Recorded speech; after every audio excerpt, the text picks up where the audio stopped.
opening thoughts after a senior day win over Missouri, and then we'll open it up for questions. Please use a microphone for your questions. Well, I know we had some guys shed some tears today, especially younger, for being here. As you know, with COVID and everything, this being his 6th year, this place is obviously pretty special to him. And the other part of it is we've obviously got some guys that wrestled tonight here that's just finished their first year at Hilton. So it's maybe a little bit of a crazy world that we live in, but I think those guys, I don't know, got everything they probably wanted out of this season, if you were to pin them down and ask them, by coming to Iowa State and getting the opportunity to wrestle in this great building and in a lot of places that we went to this year. So now we're 0-0, we're 0-0. I just told them in the locker room, we're 0-0 and we're in the postseason.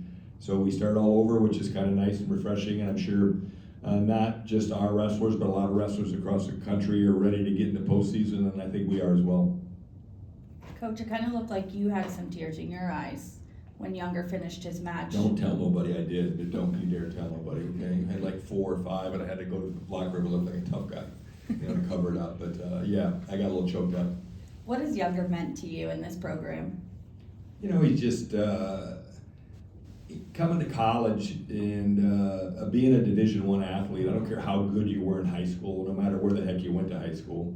It's just a big step. And then you think about having to learn a whole language and then leaving your family. It's one thing to you have a tough first semester and you get to drive home and for Thanksgiving and see your family.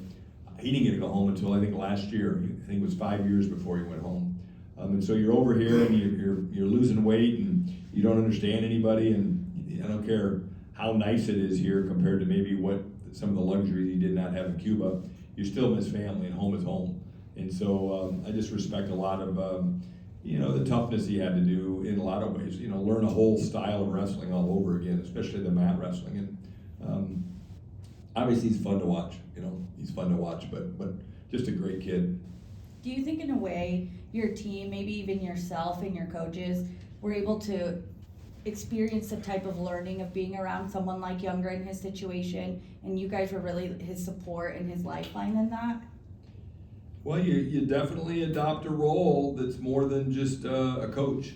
I think Coach Fernando is probably like a dad to him just because of being able to speak Spanish with him, and so that bond was a natural bond. But we've won some really big matches, and we've had our heart broken, and you go through the whole journey with a kid like that. So just really excited for his postseason.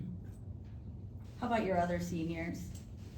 Well, we've got some guys that, we didn't get to wrestle a lot here in X-Man, Xavier, and Rojas, and Rowan Udell. Those guys didn't get a ton of mat time, but they were absolutely invaluable. You've got to have all kinds of different pieces of a program and a roster to support your team. And there's some guys that are just behind the scenes that are room guys that are unheralded, and those 3 guys probably are. So very appreciative of them. Isaac Dean's probably really, really mad at me right now. I think if the dual meet would have been on the line, we probably would have erred on the side of wrestling him. But I would have never forgiven myself if we would have, it's not like he's wrestling just your average Joe. Sinclair's really good, and we re-injure our knee, which we've only been back on the mat about 4 days, to be honest.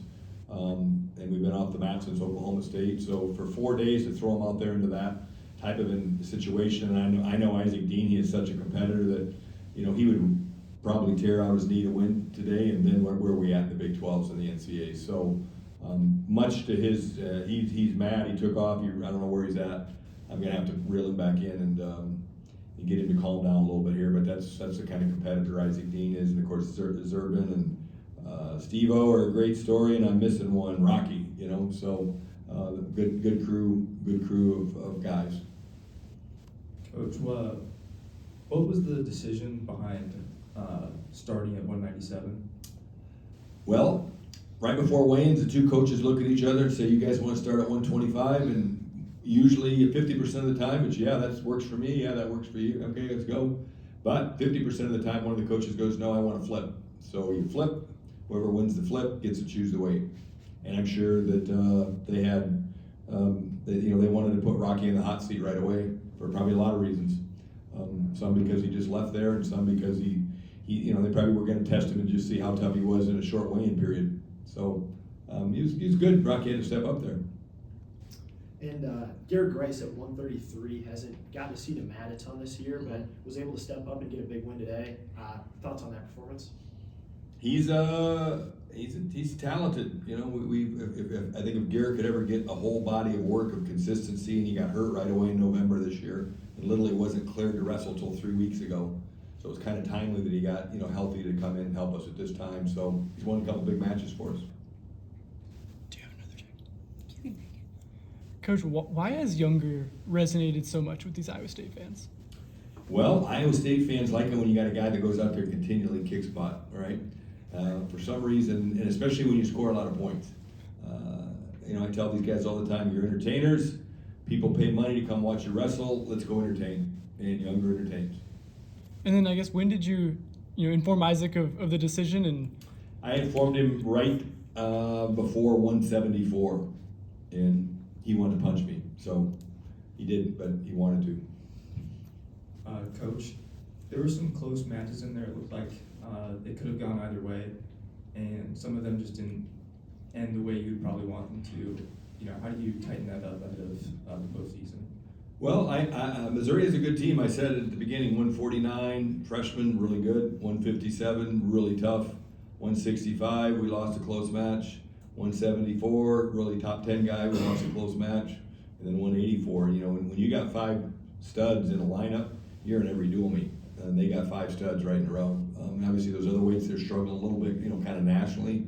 But, he saw at 141, that kid came out and wrestled Anthony really hard. So, good squad. I mean, I think they're a top 10 squad when the dust settles. Steve-O had a really good match. I believe, correct me if I'm wrong, he's lost to him. He's always lost to this guy? I think he's always beat this guy. Yeah, I don't think he has lost. Okay, I could have sworn he said that. Regardless, he had a really good match. Yep. Also a senior, how have you seen him really make an impact? And I mean, how exciting is it to see him come so far this season? Yeah, I think he's been on a roll. Andy can probably tell you better than I can, but I think he's 8 out of 9. It was 8 out of 9 matches, his last 8 out of 9, so it's a good time to be that way. So, yeah, I got to get him to be a little bit meaner at the end. I want to, embarrass guys a little more because he could have got a bonus point there, so I'll take that up with him tomorrow. And those bonus points are important when you get to tournaments, so we got to be thinking bonus points. And then Rocky with a big win over his former team today on Senior Day. What were the emotions kind of like this week going into that? And do you take that into account when you're going into a match like that? I think Rocky was surprised when I told him. He didn't believe me when I told him they wanted to start at 197. He's like, okay, let's go, right? I think he didn't believe me, and then when he finally did believe me, I'm sure he could see that they were headhunting a little bit for him. And he's like, yeah, let's go. But Rocky's kind of an emotionless guy during the week, just to be honest. Yeah, he doesn't, we don't even know if he's alive sometimes. So. What are you laughing at, Lou? During Younger's time on the press conference, he said that when he went in for that final shot of his match, he didn't even want to take it. He's like, he didn't want it to end. Oh, really? Yep. I can't wait to hear his press conference. Yeah, you can tell he was really emotional at the end. Really emotional. I mean, he had a blast at Iowa State. He had a blast. So we need to finish it strong. Thank you. All right, guys, thanks. Thank you.